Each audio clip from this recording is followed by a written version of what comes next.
If you want to know how to get noticed, this show is for you. I have interviews, tools, tips, everything that an entrepreneur could need in order to help their organization to get noticed for free. Thank you for joining me, Jim James, on the UnNoticed show. There are times when the media aren't interested in your story, but there are also times when the news wires, which are the professional services that are there to send out your press releases, also don't want to send out your press release. So what can you do about that? Today, I'm going to share with you a case study of a service that we provided to a client, actually an international animal welfare organization, working on a case to do with battery chickens in Singapore. That's right, it was a battery farm in Singapore that was causing some distress for a group out of Hong Kong, out of the US, called Equitas.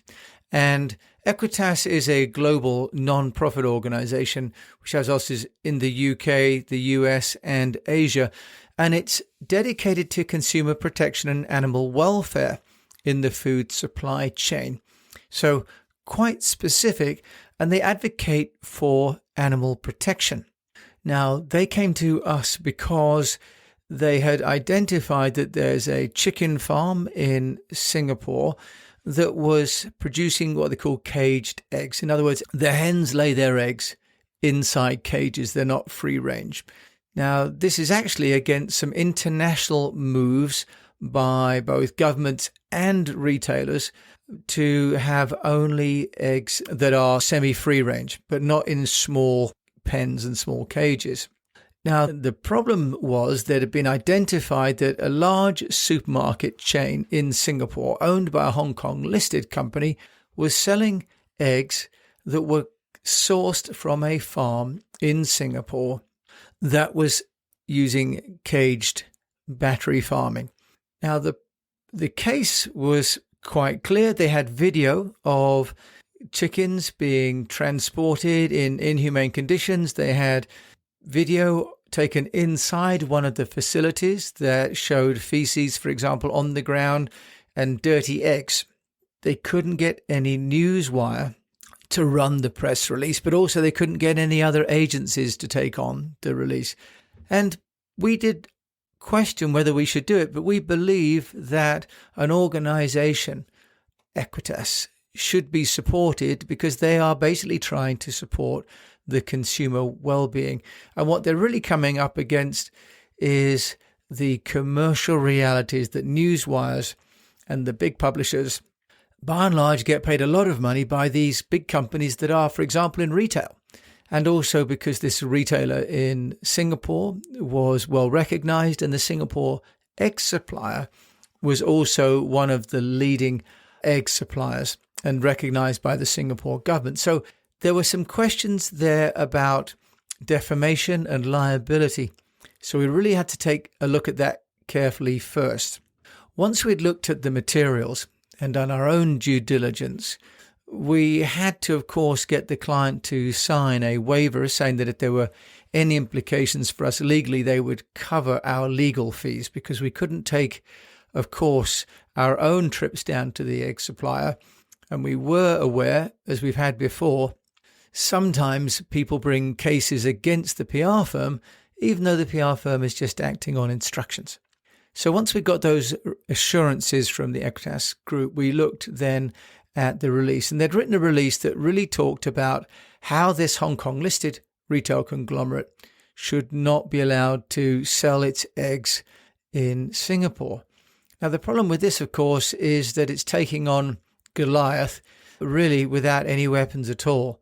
And no one really wanted to highlight the fact that this retail company that was employing a lot of people and paying a lot of landlords their rent was really infringing on what could be seen as a marginal law.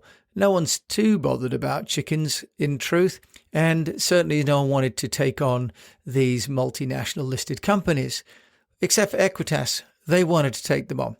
So we had a look, and first of all, we did send out their press release because they said this is what they'd written and this is what they would like to send, although we did, of course, suggest that it may not get much of a result. Now, we could have left it there, we could have said, we've done the job you paid us for, you gave us a release and we've sent it, and no one wanted to take it. But we don't really work that way. I then said to the client, look, I want to have a word with you, and let's just change the approach slightly. And what we did then was we went to look at some of the regulations in Singapore. And there is actually a Singapore egg standard. Can you believe it? So there's a regulatory framework that governs the production of eggs. Now, the reason for this is because egg production in an unsanitary location can lead to salmonella. And salmonella, which is obviously a really devastating disease and one that has caused a lot of trouble in the past, especially with seafood and poor refrigerated supply chains, is an illness that Singapore has done a great deal of work to eradicate. But it just turned out that in the previous 12 months, there'd been an outbreak of salmonella in Singapore, and it had affected a group of children at a kindergarten. So there was one piece of news that I found in the Straits Times about an outbreak of salmonella. So then what I did was I rewrote the press release, and I talked then about the need for Singapore and the Singapore authorities to maintain the standards for consumers relating to all foods, but specifically to egg production, because of the potential downstream effects of bad eggs becoming infections for, as we've seen, for children with salmonella. So we rewrote the press release, and we didn't mention the Hong Kong retailer. We didn't try and take on the big retail company. We went to just squeeze the company that was producing the eggs, because that company on its own then wouldn't be taking on too many battles at once. Then the next thing that we did was we decided to go and take advantage of the multiplier effect. What I mean by that is that you just need one media to carry the story, and that gives it the currency or the credibility for others to take it.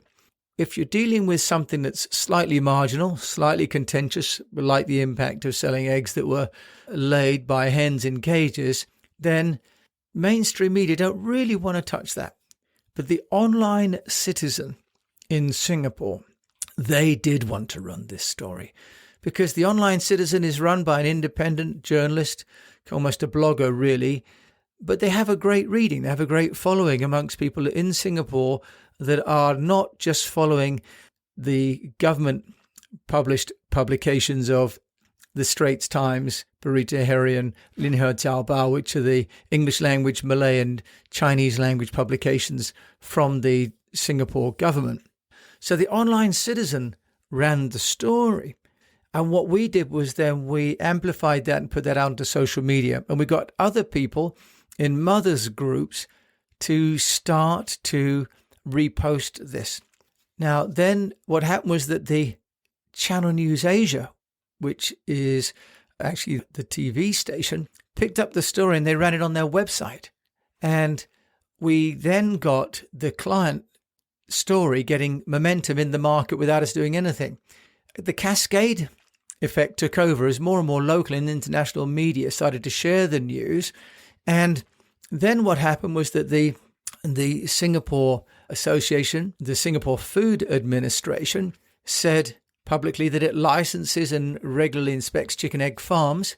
And in view of the feedback received about this particular farm, it would continue to inspect the farm that we'd raised the name of. The company itself, a company called Chew Agriculture, then actually went publicly against the statements that were appearing in 16 media, saying that facility ceased production and closed in September 2020, which is only just before our piece came out. And they said they've built a new state-of-the-art modern facility which produces and supplies all of the eggs since October 2020, and that this has been thoroughly inspected by the SFA, the Singapore Food Authority, and it's always met the standards and criteria of sales for egg for human consumption. So what started off as a relatively low-key stealth approach through one publication cascaded. Social media picked it up. Mainstream national media picked it up. And as a result, the company that we had called out actually felt obliged to make a statement. Now, Dairy Farm, which is the big Hong Kong listed company owned group in Singapore, which has been selling these eggs, then went on to disclose about their plan to buy non-caged eggs. Actually, as an industry, retailers have been committing to sell non-caged eggs, but Dairy Farm actually had been allowing a legacy of supply coming in. And Dairy Farm then went on to say that they were going to have their own brand and their own range of non-caged eggs. So Channel News Asia then wrote as a headline on their website, "No food safety issues found at local egg farm following complaint about poor poultry welfare."